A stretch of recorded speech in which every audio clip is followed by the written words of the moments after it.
สบายดี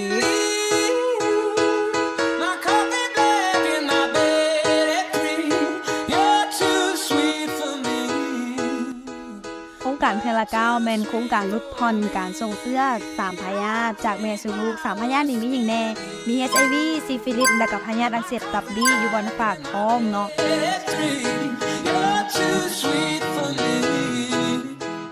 ซึ่งโครงการพวกเฮานี่แม่นส่งเสริมให้แม่หญิงถือผ้าทุกคนที่อยู่ใน3เมืองนี้แม่นให้ไปฝากท้องอยู่โรงหมอที่ใกล้บ้านทานก็คือมีโรงหมอแข็งแก่งจันทน์โรงหมอเมืองเวียงคำโรงหมอเมืองโพธิ์โรงหมอเมืองวังเวียงเนาะและนอกจากนั้นก็ยังมีสุขศาลาแต่ละแห่ง